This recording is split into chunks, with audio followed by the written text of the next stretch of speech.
ನೋಡಿ ವ್ಯಾಕ್ಸಿನ್ ಕೂಡ ಯಾವುದು ಕೆಮಿಕಲ್ ಜನರಲ್ ವ್ಯಾಕ್ಸಿನ್ ಅಂತ ಹೇಳ್ತಿಲ್ಲ, ಭಯಪಡಬೇಡ್ರಿ. ಎಲ್ಲ ಟೋಟಲಿ ಜನರಲ್ ಆಗಿ ಕೆಮಿಕಲ್ ಅನ್ನ ಅವಾಯ್ಡ್ ಮಾಡಿ. ಸರ್ ತಗೊಂಡ್ಬಿಟ್ಟಿನಿ ಏನು ಮಾಡಬೇಕು ಬೇಡ, ತಲೆ ಕೆಡಿಸ್ಬೇಕು. ಹಾಗಿದ್ರ ಬಗ್ಗೆ ಯಾವುದು ತಲೆ ಕೆಡಿಸ್ಬೇಕು. ವ್ಯಾಕ್ಸಿನೇಷನ್ ಹಾಕ್ಸ್ಕೊಂಡಿದ್ವಿ ಆಗುತ್ತಾ, ಆಗಲ್ಲ. ವ್ಯಾಕ್ಸಿನೇಷನ್ ಹಾಕ್ಕೊಂಡಿದ್ರೆ ಆಗಲ್ಲ. ಬಟ್ ಮುಂದೆ ನಮ್ಮ ಲೈಫ್ ಸ್ಟೈಲ್ ನಾವು ಬದಲಾಯಿಸ್ತಿಲ್ಲ ಅಂತಂದ್ರೆ 100% ನಮಗೆಲ್ಲರಿಗೂ ಆಗಿನ ಸಮಸ್ಯೆ ಆಗ್ತಕ್ಕಂಥ ಸಾಧ್ಯತೆ ಇರ್ತದೆ. ನಿನ್ನೆ ತಿಂದಿದ್ರ ಬಗ್ಗೆ ಯೋಚನೆ ಮಾಡ್ಬಿಡಿ, ಇವತ್ತಿಂದ ನಾನು ಏನು ತಿನ್ಬೇಕು, ಯಾವ ಲೈಫ್ ಸ್ಟೈಲ್ನ ಮಾಡ್ಕೋಬೇಕು ಅಂತಕ್ಕಂಥದ್ದನ್ನ ನೋಡಬೇಕು. ನಾನು ಈಗ ಹೇಳ್ತಾ ಇರ್ತೀನಿ, ಒಂದು ನಿಮ್ಮ ಡಯಾಗ್ನೋಸಿಸ್, ನಿಮ್ಮ ಕಾಯಿಲೆಯ ಡಯಾಗ್ನೋಸಿಸ್ ಮಾಡೋದು. ಹಾಸ್ಪಿಟ್ಲಿಗೆ ಹೋಗ್ತೀರಾ ಅಂದರೆ ನಿಮ್ಮ ಕಾಯಿಲೆ ಏನು ಅಂತ ಹೇಳ್ತಕ್ಕಂಥದ್ದು ಸಿಂಪಲ್ ಆಗಿರ್ತಕ್ಕಂಥ ವೈರಲ್ ಫೀವರ್ ಬಗ್ಗೆ ಹೇಳ್ತೀನಿ. ಅದು ಡಿಪೆಂಡ್ ಆಗೋದು ಡಾಕ್ಟರ್ ಕಮಿಟ್ಮೆಂಟ್ ಮೇಲೆ. ಈಗ ಸಿಂಪಲ್ ಆಗಿ ಒಂದು ಕ್ಲಿನಿಕ್ ಇದೆ, ನನಗೇನು ಕಮಿಟ್ಮೆಂಟ್ ಇಲ್ಲ ಅಂದರೆ ಬಂದು ಪೇಷಂಟಿಗೆ ಸಿಂಪಲ್ ವೈರಲ್ ಇನ್ಫೆಕ್ಷನ್ ಏನಾಗಲಿ ಹೋಗ್ಲಿಕ್ಕೆ ಅಂತ ಕಳಿಸ್ತೀನಿ, ಒಂದೆರಡು ಮಾತ್ರೆ ಕೊಟ್ಬಿಟ್ಟು. ಅದೇ ಸ್ವಲ್ಪ ಕಮಿಟ್ಮೆಂಟ್ ಇತ್ತು ಇಟ್ಕೊಳ್ಳಿ ಮನೇಲಿ.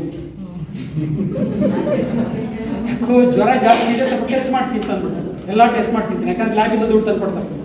ನೀವು ಬೆಳಿಗ್ಗೆ ಟೆಸ್ಟ್ ಮಾಡಿ ಸಾಯಂಕಾಲ ದುಡ್ಡು ಬರ್ತದೆ. ಸ್ವಲ್ಪ ಸಣ್ಣ ಕಮಿಟ್ಮೆಂಟ್ ಇದೆ. ದೊಡ್ಡದಾಗ ಹಾಸ್ಪಿಟ್ಲ್ ಕಟ್ಟಿ ಸಿಕ್ಕಾಪಟ್ಟೆ ಕಮಿಟ್ಮೆಂಟ್, EMI ಕಟ್ಟಬೇಕು, ನಾನು ಲಕ್ಷಾಂತರ ರೂಪಾಯಿ ನಾನು ಸಂಬಳ ಕಟ್ಟಬೇಕು, ಕೊಡಬೇಕು, ಕೋಟ್ಯಾಂತರ ರೂಪಾಯಿ ಇನ್ವೆಸ್ಟ್ ಮಾಡಿಬಿಟ್ಟಿದ್ದೀನಿ ಅಂತಂದರೆ ಕಾಯಿಲೆ ಇನ್ನೂ ಸ್ವಲ್ಪ ದೊಡ್ಡದಾಗುತ್ತೆ. ಜಾಸ್ತಿ ಇನ್ವೆಸ್ಟ್ ಮಾಡಿ ಓದಿರೋದು ಟೈಫಾಯ್ಡ್ ಇರ್ಬೋದಾ, ಎಲ್ಲದೂ ಮಾಡೋದು, ಎಲ್ಲ ಇನ್ವೆಸ್ಟ್ಮೆಂಟ್ ಮೇಲೆ ಹೋಗುತ್ತೆ. ನೀವು ಜ್ವರ ಅಂತ ಹೋದರೆ ಎಲ್ಲ ಟೆಸ್ಟ್ ಮಾಡಿಸಿ, ಟೈಫಾಯ್ಡ್ ಇರ್ಬೋದು, ಡೆಂಗು ಇರ್ಬೋದು, ಎಲ್ಲ ಡೆಂಗು ಇರ್ಬೋದು, ಮುಗಿದೋಯ್ತು ಅಲ್ಲಿ. ಎಲ್ಲ ಟೆಸ್ಟ್ ಮಾಡಿಸಿ ಫೀವರ್, ಹೈ ಫೀವರ್ ಇದ್ದರೆ ಅಡ್ಮಿಟ್ ಮಾಡ್ಬೋದು. ಕಾರ್ಪೊರೇಟ್ ಹಾಸ್ಪಿಟ್ಲಿಗೆ ಹೋಗಿ ಫಸ್ಟ್ ಅಡ್ಮಿಷನ್, ಆಮೇಲೆ ಟೆಸ್ಟಿಂಗ್. ಹೈ ಫೀವರ್ ಇದ್ದು ಇಮಿಡಿಯೇಟ್ ಆಗಿ ಎಂಥ ಹೈ ಫೀವರ್, ಜಸ್ಟ್ 20 ಮಿನಿಟ್ಸ್ ಸಾಕು. ಎಷ್ಟೇ ಹೈ ಫೀವರ್ ಇದ್ರೂ ಕಮ್ಮಿ ಮಾಡಲಿಕ್ಕೆ 20 ಮಿನಿಟ್ಸ್ ಸಾಕು. ಅಡ್ಮಿಟ್ ಮಾಡಿಸ್ಬಿಟ್ಟು ಸಣ್ಣದಾಗ ಗ್ಲೂಕೋಸ್ ಸ್ಟಾರ್ಟ್ ಮಾಡಿಬಿಟ್ಟು ಒಂದು ಕಡೆಯಿಂದ ಬ್ಲಡ್ ಟೆಸ್ಟಿಂಗ್ ಎಲ್ಲ ಮಾಡಿಸ್ಬಿಟ್ಟು, ಕಮಿಟ್ಮೆಂಟ್ ಜಾಸ್ತಿ ಇದ್ರೆ ಏನೂ ಇಲ್ಲ ಅಂದ್ರೂ ಕೂಡ ನಿಮ್ಮದು ಡೆಂಗು ಪಾಸಿಟಿವ್ ಕೊಟ್ಬಿಡ್ತಾರೆ. ಯಾಕಂದರೆ EMI ಕಟ್ಟಬೇಕು. ಇನ್ನೂ ದೊಡ್ಡ ದೊಡ್ಡ ಕಾರ್ಪೊರೇಟ್ ಹಾಸ್ಪಿಟ್ಲಲ್ಲಿ ಸರ್ಜರೀಸ್, ಹೊಟ್ಟೆ ನೋವಿದ್ರೆ ಅಪೆಂಡಿಕ್ಸು, ಕಾಲು ಬ್ಯಾಡಿಸ್ಕೊಂಡು ಅದು ತೆಗಿರಿ ಇದು ಬಂದಿದೆ, ಅವನ್ನೆಲ್ಲ ಒಂದಿಷ್ಟು ತೆಗಿತಾ ಹೋಗ್ತಾರೆ. EMI ಕಟ್ಟಬೇಕು. ಸೊ ನಿಮ್ಮ ಕಾಯಿಲೆ ಒಂದು ಡಯಾಗ್ನೋಸಿಸ್ ಅದ್ರ ಮೇಲೆ ಡಿಪೆಂಡ್ ಆಗುತ್ತೆ. ಆಲ್ಮೋಸ್ಟ್ ಈಗಿನ ಒಂದು ಪರಿಸ್ಥಿತಿನಲ್ಲಿ ನೀವು ಅವಾಯ್ಡ್ ಮಾಡಬೇಕು, ನಾವೆಂತ ಹೋಗ್ಬೇಡ್ರಿ ಹಾಸ್ಪಿಟ್ಲಿಗೆ ಇರ್ತಿದ್ದೀವಿ. ಸರಿ, ಪೋಲಿಯೋ ವ್ಯಾಕ್ಸಿನೇಷನ್ ಹೇಗೆ ಸರ್? ಪೋಲಿಯೋ ಅದಕ್ಕೆ ವ್ಯಾಕ್ಸಿನೇಷನ್ ಬಗ್ಗೆ ಹೇಳಿದಾಗ, ಪೋಲಿಯೋ ವ್ಯಾಕ್ಸಿನೇಷನಿಂದ ಪೋಲಿಯೋ ಎರಡಿಕೇಟ್ ಆಯ್ತಲ್ಲ, ಪೋಲಿಯೋ ವ್ಯಾಕ್ಸಿನಿಂದ ಎರಡಿಕೇಟ್ ಆಗಿಲ್ಲ. ಇನ್ಫೆಕ್ಟ್ ಆಗಿ ಆಂಟಿಬಾಡೀಸ್ ಬಂದ್ಬಿಟ್ಟು ಎರಡಿಕೇಟ್ ಆಗಿದೆ. ಪೋಲಿಯೋ ಅಂತಕ್ಕಂಥದ್ದು ಮ್ಯೂಟೇಟ್ ಆಗಿದೆ. ಪೋಲಿಯೋ ವೈರಸ್ ಹೋಗಿಲ್ಲ, ಮ್ಯೂಟೇಷನ್ ಆಗಿ ಬೇರೆ ವೈರಸ್ ಆಗಿರ್ತದೆ. ಕೋವಿಡ್ ಇತ್ತು, ಕೋವಿಡ್ ನೆಕ್ಸ್ಟ್ ಮ್ಯೂಟೇಷನ್ ಆಗಿಬಿಟ್ಟು ಡೆಲ್ಟಾ ಆಯಿತು, ಆಲ್ಫಾ ಆಯಿತು, ಬೀಟಾ ಆಯಿತು ಅಂತ ಏನು ಹೇಳ್ತೀವಲ್ಲ, ಆ ರೀತಿ getting mutated. Virus never dies, virus never ends its life. ಯಾವುದೋ ಒಂದು ವೈರಸ್ ಇದೆ ಅಂದರೆ ಅದು ಎಂಡ್ ಆಗಲ್ಲ, ಅದು ಮ್ಯೂಟೇಟ್ ಆಗಿ ಚೇಂಜ್ ಆಗಿಬಿಟ್ಟಿರ್ತದೆ. ನೀವು ನೋಡಿದ್ರೆ ಪೋಲಿಯೋ ವೈರಸ್ ಥರ ಕಾಣಲ್ಲ, it's all mutated viruses. Polio virus ಇದೆ, ಸತ್ತಿಲ್ಲ. ಪೋಲಿಯೋ ವೈರಸ್ ಮ್ಯೂಟೇಷನ್ ಆಗಿ ನಮಗೆ ರೆಕಗ್ನೈಸ್ ಮಾಡೋಕ್ಕಾಗದಷ್ಟು ಮ್ಯೂಟೇಷನ್ ಆಗಿಬಿಟ್ಟು ಬೇರೆ ಇನ್ಫೆಕ್ಷನ್ ಮಾಡ್ತಾರೆ. ಅದು ಒಂದು ಪಾಸಿಬಿಲಿಟಿ. ಎರಡನೇದಾಗಿ ಪ್ರತಿಯೊಬ್ಬರಲ್ಲೂ ಒಂದಿಷ್ಟು ಇನ್ಫೆಕ್ಷನ್ ಆಗಿಬಿಟ್ಟು ಜನರಲ್ ಆಗಿ ಈಗ ಕೋವಿಡ್ ಟೈಮಲ್ಲಿ ಎಲ್ಲರಲ್ಲೂ ಇನ್ಫೆಕ್ಷನ್ ಆಗ್ತಾ ಇತ್ತು, ಎಲ್ಲರಲ್ಲೂ ಆಂಟಿಬಾಡೀಸ್ ಬರ್ತಾ ಇತ್ತು. ಈ ರೀತಿ ಆಂಟಿಬಾಡೀಸ್ ಬಂದ್ಬಿಟ್ಟು ವೈರಸ್ ಸತ್ತೋಯ್ತು, ವೈರಸ್ ಎಂಡ್ ಆಗಿರ್ಬೋದು. ಆ ರೀತಿ ಎಲ್ಲರಲ್ಲೂ ಇನ್ಫೆಕ್ಷನ್ ಆಗಿ ಎಲ್ಲರಲ್ಲೂ ಒಂದು ಆಂಟಿಬಾಡೀಸ್ ಪ್ರೊಡ್ಯೂಸ್ ಆಗಿ ಎಂಡ್ ಆಗ್ಬೋದು. ಹೊರತು ವ್ಯಾಕ್ಸಿನೇಷನಿಂದ ನಾನು ವೈರಸ್ ಸಾಯಿಸ್ತೀನಿ, ಇಟ್ಸ್ ಎ ಫೂಲಿಶ್ನೆಸ್.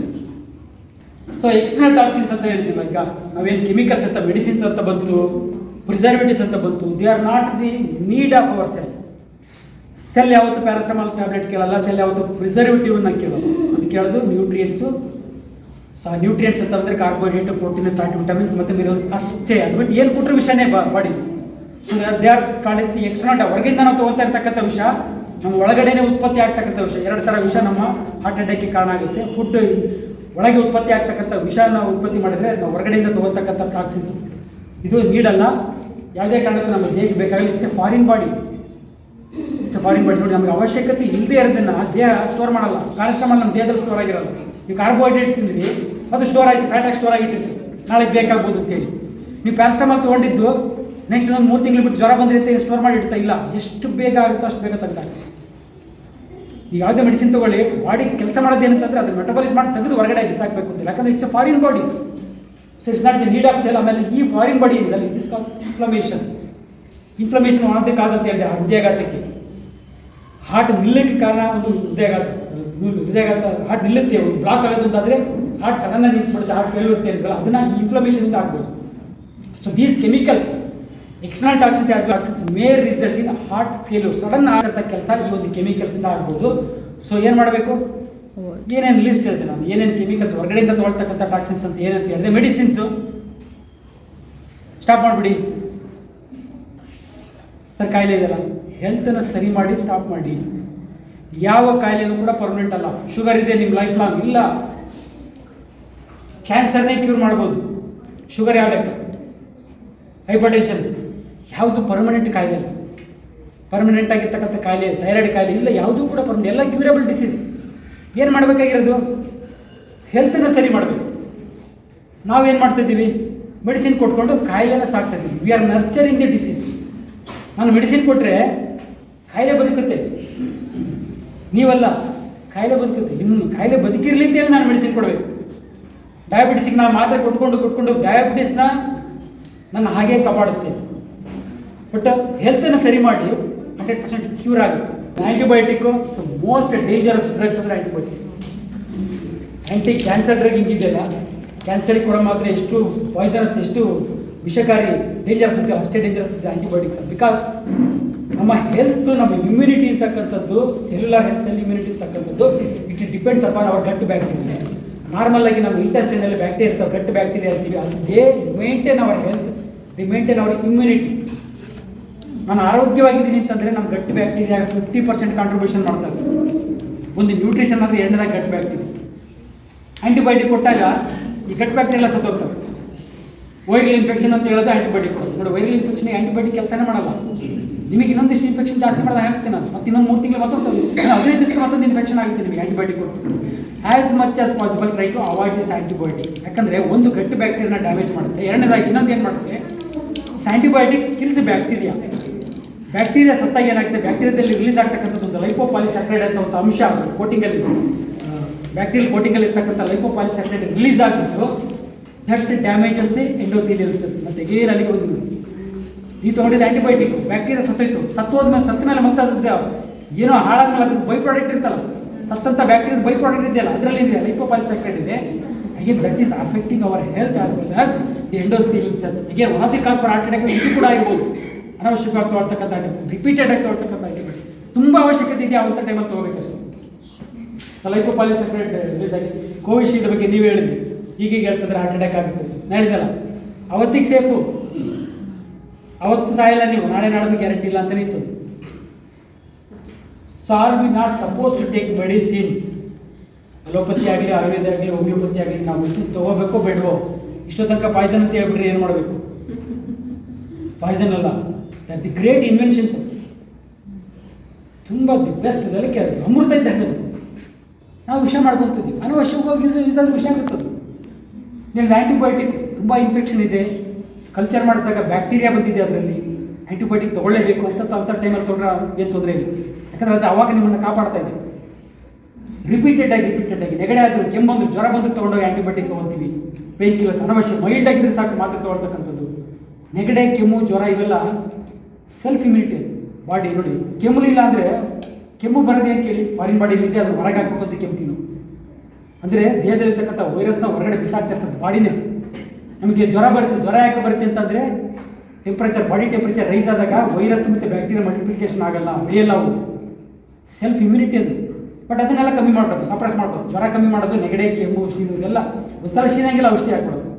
ಖರ್ಚು ಕೊಟ್ಟರೆ ಸಾಕು ಅಂತೀನಿ. ನೆಗಡೆ ಒಂದು ಖರ್ಚು ವ್ಯಾನ್ ಖರ್ಚು ಬಿಟ್ಕೊಂಡ್ರೆ ಸಾಕು. ನೆಗಡೆ ಮಾತ್ರ ತೊಗೊಳ್ಳೋದು. ಅದು ನೋಡಿ, ನೆಗಡೆ ಮಾತ್ರ 4 ಅವರಿಗೂ ತೊಗೋಬೇಕು. 4 ಗಂಟೆ ಮಾತ್ರ ಕೆಲಸ ಮಾಡುತ್ತೆ. 4 ಗಂಟೆ ಆದಮೇಲೆ ಮತ್ತೆ ಅಲ್ಲಿ ಮುಗಿಸೋರು ಸ್ಟಾರ್ಟ್ ಆಗುತ್ತೆ, ಮತ್ತೊಂದು ತೊಗೋಬೇಕು. They are directly affecting hour heart. So medicine ಅಂತಕ್ಕಂಥದ್ದು ಅಮೃತ, ಅದನ್ನು ವಿಷ ಮಾಡ್ತೀವಿ. ಎಷ್ಟು ಮಿನಿಮಮ್, ತುಂಬ ಅವಶ್ಯಕತೆ ಇದೆಯಾ ಅವಾಗ ಯೂಸ್ ಮಾಡ್ತೀವಿ. ಆ ರೀತಿ ಅವಶ್ಯಕತೆ ಬರ್ತಕ್ಕಂಥದ್ದು 100ರಲ್ಲಿ ಒಬ್ಬರಿಗೆ. ಇನ್ನು 99% ಏನು ತೊಗೊಳ್ತಿದ್ದಿಲ್ಲ ಅನವಶ್ಯಕವಾಗಿ. ಡಾಕ್ಟರ್ಸ್ ಅನವಶ್ಯಕವಾಗಿ 99% ಪ್ರಿಸ್ಕ್ರಿಪ್ಷನ್ಸು ಅನವಶ್ಯಕವಾಗಿರ್ತಕ್ಕಂಥ ಮೆಡಿಕೇಶನ್ಸ್ 1% ಅಷ್ಟೇ ನೀಡಿರ್ತಿದ್ದೆ. ಬಟ್ ಇನ್ನು 100 ಜನಕ್ಕೆ 99 ಜನಕ್ಕೆ ಅನವಶ್ಯಕವಾಗಿಬಿಟ್ಟಿರ್ತಾರೆ. ನಾವು ತೊಂದರೆ ಮಾಡ್ತಾ ಇರ್ತೀವಿ. ಆ 1% ಎಲ್ಲಿ ಬರ್ತೀರಿ ನೀವು, ಅವಾಗಷ್ಟೇ ಯೂಸ್ ಮಾಡೋದು. BP ಮಾತ್ರೆ, ಶುಗರ್ ಮಾತ್ರೆ ಇವೆಲ್ಲ ಇವೆಲ್ಲ ಅವಾಯ್ಡ್ ಮಾಡ್ಬೋದು ತಾನೆ. ಶುಗರ್ ಇದೆ ಅಂತ ಗೊತ್ತಾದ ತಕ್ಷಣ ನಾನು ಚೇಂಜಸ್ ಮಾಡಿಕೊಂಡು ಶುಗರ್ನ ರಿವರ್ಸ್ ಮಾಡ್ಬೋದು, BP ನಾನು ಚೇಂಜ್ ಮಾಡ್ಬೋದು, ಥೈರಾಯ್ಡನ್ನೆಲ್ಲ ಸರಿ ಮಾಡ್ಬೋದು. ಸ್ಟಿಲ್ ನಾವು ಮಾತ್ರೆ ಸ್ಟಾರ್ಟ್ ಮಾಡ್ತೀವಿ. ಇದು ಅನವಶ್ಯಕವಾಗಿ ತೊಗೊಳ್ತಕ್ಕಂಥ ಮೆಡಿಕೇಶನ್. 100% ಎಲ್ಲರೂ ಕೂಡ ರಿಸ್ಕಲ್ಲಿದ್ದೀವಿ. ಹಾರ್ಟ್ ಅಟ್ಯಾಕ್ ರಿಸ್ಕನ್ನು 100% ಎಲ್ಲರೂ ಇದ್ದೀವಿ. Whether it's a minor risk factor, major risk factor, ಆಮೇಲೆ ರಿಸ್ಕ್ ಇದೆ. ಬಟ್ 100% ಅದನ್ನು ಪ್ರಿವೆಂಟ್ ಮಾಡ್ಬೋದು. You can say 100% I won't get heart attack ಅಂತ ಹೇಳ್ಬೋದು. ಯಾವಾಗ ಒಂದು ಫಸ್ಟ್ ಥಿಂಗ್ ಹೇಳಿದೆ, ಫಿಯರ್ ಸ್ವಲ್ಪ ಪ್ರಮಾಣದಲ್ಲಿ ಇರಲಿ. ಫಿಯರ್ ಅತಿಯಾದ ಸಸ್ಟೈನ್ಡ್ ಫಿಯರ್ ಬೇಡ. ಕಮಿಟ್ಮೆಂಟ್ ಅನ್ನೋದು ಅನವಶ್ಯಕವಾದ ಒಂದು ಕಮಿಟ್ಮೆಂಟ್ ಬೇಡ. ನನಗೆ ದಿನ ಎಲ್ಲ ಟೆನ್ಷನಲ್ಲಿ ಇರ್ತೀನಿ ಅಂತಕ್ಕಂಥ ಕೆಲಸ ಬೇಡ. ಇದು ಕೂಡ ಸ್ಟ್ರೆಸ್ ನೋಡಿ, ಕೆಲಸದ ಸ್ಟ್ರೆಸ್ ಸರ್, ಕೆಲಸನ we should do it to enjoy. ಅದು ಫಿಸಿಕಲ್ ಆಕ್ಟಿವಿಟೀಸ್ ಇಲ್ಲ, ಬರೀ ಸ್ಟ್ರೆಸ್ ತೊಗೊತೀವಿ. ವರ್ಕ್ ಸ್ಟ್ರೆಸ್, ವರ್ಕ್ ಪ್ರೆಷರ್ ಅಂತಾರೆ, ಈಗ ದಟ್ ಇಸ್ ಹಾರ್ಟ್ ಅಟ್ಯಾಕ್. ನನ್ನ ಜನರಲ್ ಅಡ್ವೈಸ್ ಮಾಡ್ತೀನಿ, ಸ್ಟ್ರೆಸ್ ಕಮ್ಮಿ ಮಾಡ್ಕೊಳ್ಳಿ ಕೆಲಸದಲ್ಲಿ, ಅದಕ್ಕೆ ಸೊಲ್ಯೂಷನ್ ಇದೆಯಾ ಅಂತ ಮಾಡ್ಕೊಳ್ಳಿ. ಇಲ್ಲ ಸರ್ ಆಗೋದೇ ಇಲ್ಲ, ಬಿಟ್ಬಿಡಿ ಕೆಲಸನ, ಬಿಟ್ಟು ಬೇರೆ ಕೆಲಸ ಮಾಡಿ. 30% ರಿಸ್ಕನ್ನು ಜಾಸ್ತಿ ಮಾಡ್ಕೋಬೇಕು ಹಾರ್ಟ್ ಅಟ್ಯಾಕ್ ಆಗ್ತಕ್ಕಂಥದ್ದು. ಆ ಕೆಲಸ ಮಾಡಿಕೊಂಡು ದುಡಿಮೆ ಇದೆಯಲ್ಲ, ಸಂಬಳ ಜಾಸ್ತಿ ಬರ್ತಾ ಇದ್ರಿಂದ ಅದು ಕೆಲಸ ಮಾಡ್ತೀನಿ ನಾನು. ಲಕ್ಷ ದುಡಿತೀನಿ ಸರ್ ಅದರಲ್ಲಿ, ಆ ಕೆಲಸ ಎಲ್ಲ ಬೇಡ, ಒಂದು 20,000 ರೂಪಾಯಿ ಸಂಬಳಕ್ಕೆ ಹೋಗಿ ತೊಂದರೆ ಏನಿಲ್ಲ. ಅಲ್ಲಿ ಕಮಿಟ್ಮೆಂಟ್ ಆಗಿತ್ತು, ಕಮಿಟ್ಮೆಂಟ್, ಅದಕ್ಕೆ ಕಮಿಟ್ಮೆಂಟ್ ಕಮ್ಮಿ ಮಾಡ್ಕೊಳ್ತೀನಿ. ಅವಾಗ ಯಾವ ಕೆಲಸನೂ ಎಲ್ಲ ಕೆಲಸನೂ ಎಂಜಾಯ್ ಮಾಡ್ತೀವಿ. ಸೊ ಒಂದು ಫಿಯರನ್ನು ತೆಗೆದುಹಾಕಿದ್ರೆ ಫಿಯರ್ ಆಫ್ ಡಿಸೀಸು ಕೂಡ ತೆಗೆದುಹಾಕಬೇಕು. ಬರೀ ಫಿಯರ್ ಕಮಿಟ್ಮೆಂಟ್ ಅಷ್ಟೇ ಅಲ್ಲ, ಕಾಯಿಲೆ ಅದು ಆಗೋದು ಪ್ರಾಪರ್ ಹೆಲ್ತ್ ಎಜುಕೇಷನ್. ಸರಿಯಾದ ಒಂದು ಹೆಲ್ತ್ ಎಜುಕೇಷನ್ ಇತ್ತಂದರೆ ನಮಗೆ ಕಾಯಿಲೆ ಒಂದು ಭಯ ಇರಲ್ಲ. ಯಾವಾಗ ಕಾಯಿಲೆ ಭಯ ಇರಲ್ಲ 30% ನಾವು ಆಲ್ಮೋಸ್ಟ್ ಸೇಫ್ ಆಗುತ್ತೆ. ಸೊ ಎರಡನೇದು internal toxins. 2 meals a day, ಏನಾರು ತಿನ್ನಿ, ಎಷ್ಟಾರು ತಿನ್ನಿ, 2 ಸಲ ತಿನ್ನಿ, 2 meals a day, 30% ಸೇಫ್ ಆಗುತ್ತೆ. 30%, 60% ಮುಗಿಸ್ಬಿಡ್ತೀನಿ, 60% ಆಯಿತು. ಇನ್ನೊಂದು 30% ಎಕ್ಸ್ಟ್ರಾ ಟಾಕ್ಸಿಸ್, ಮೆಡಿಸಿನ್ಸ್ ತಗೊಳ್ತಾ ಇಲ್ಲ, ನಾನು ಹಂಗೆ ಬದುಕ್ತೀನಿ, ಹಂಗೆ ನನ್ನ ಲೈಫನ್ನು ರಿವರ್ಸ್ ಮಾಡ್ಕೊಂಡು ಡಿಸೀಸ್ ರಿವರ್ಸ್ ಮಾಡ್ತೀನಿ. 90% ಸೇಫ್ ಆಗುತ್ತೆ. ಇನ್ನೊಂದು 10% ರಿಸ್ಕ್ ಫ್ಯಾಕ್ಟರ್ ಇದ್ದಾವೆ, ಅವನು ಕೂಡ ಕರೆಕ್ಷನ್ ಮಾಡೋಣ. ಅವ್ರಿಗಿಂತ ಹೇಳ್ತಾ ಇಲ್ಲ ನಾನು, ಆಲ್ಕೋಹಾಲು, ಸ್ಮೋಕಿಂಗ್, ಇದನ್ನೆಲ್ಲ ನಾವು ಆದಷ್ಟು ಕಡಿಮೆ ಮಾಡ್ತಾ ಅಥವಾ ಆದ್ರೆ ಸಾಧ್ಯವಾದ ನಿಲ್ಲಿಸ್ತಾ ಹೋದರೆ ಯಾವುದೇ ಒಂದು ಮೈನರ್ ರಿಸ್ಕ್ ಫ್ಯಾಕ್ಟರ್ಸ್ ಇಲ್ಲ.